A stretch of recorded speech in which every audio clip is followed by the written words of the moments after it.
이 사진을 보라. 인천 동구의 한 아파트 사진인데 일명 피사의 사탑 아파트로 알려진 곳이다. 이 아파트 아래로 터널이 지나간 뒤 집안이 무너져 내리고 건물에 균열이 가면서 온갖 소송전에 휘말려 있기도 한데 터널 위에 왜 아파트가 있는지 궁금하다는 의뢰가 들어와 취재했다.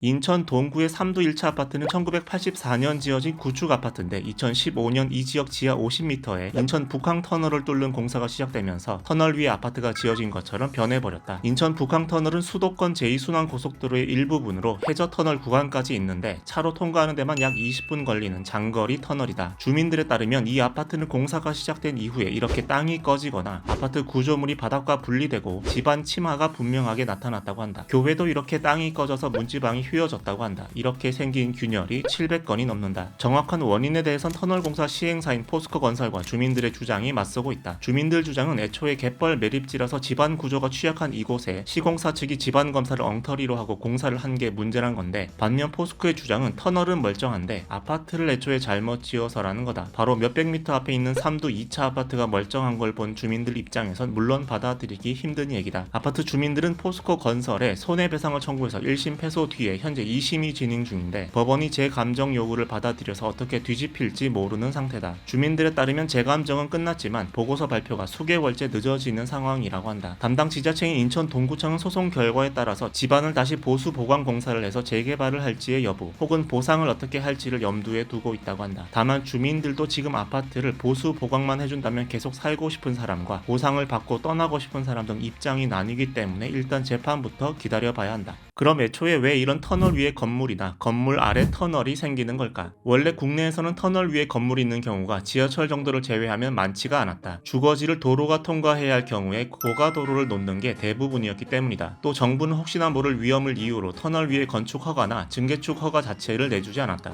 그러던 게 1980년대 들어서 정부가 이게 가능하다는 유권 해석을 해주면서 길이 열렸고 1989년에는 아예 대형 공사 외에 모든 공사가 가능하도록 제도 자체가 바뀌었다. 가장 큰 이유는 공간 부족 때문인데 예전 같으면 고가도로로 연결했을 공간도 요즘에는 민원 때문에 아래로 터널을 뚫는 거다. 평지로 지나가려고 하면 도심을 어마어마하게 보상을 해줘야 되고 실제로 불가능하죠. 그러니까 고가 아니면 지하로 지나가야 되는데 최근에는 주민들이 다 반대하죠. 예전에 7, 80년 전에 정권의 힘이나 아니면 개발의 우선 이런 거 할 때는 가능했지. 지금은 경부고속도로도 지화를 하는 판인데요.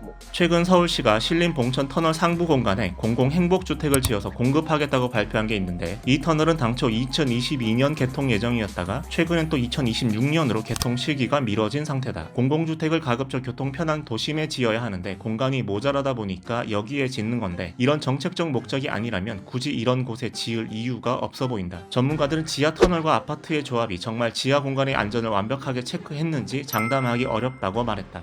완벽히 하면은 안 나죠, 과학적으로는. 근데 사람이 시공하다 보면은 여러 가지 변수도 있고 집안이 불규칙적이잖아요. 인간이 만든 물질이라면 대부분 속까지 다 볼 수가 있는데 이거는 밑에가 어떻게 됐는지를 잘 모르니까 충분한 조사를 통해서 우리가 알아내는데 그거조차도 신뢰성이 없죠. 100% 있다고 볼 수가 없죠. 이렇게 지하에서 일어나는 일이란 게 사실관계를 명확히 밝히기가 쉽지 않기 때문에 인천 아파트 사례처럼 문제가 생기면 소송전으로 가는 경우가 다수라고 한다. 도심지를 지나는 터널은 앞으로도 많아질 수밖에 없는데 뭔가 대비책이 필요할 것 같아. 당신도 취재를 의뢰하고 싶다면 댓글로 의뢰하시라. 지금은 아덴만 여명 작전으로 생포된 소말리아 해적들이 출소한다던데 어떻게 됐는지 궁금하다는 의뢰가 들어와 취재 중이다. 구독하고 알림 설정하면 조만간 취재 결과가 올라올 거다.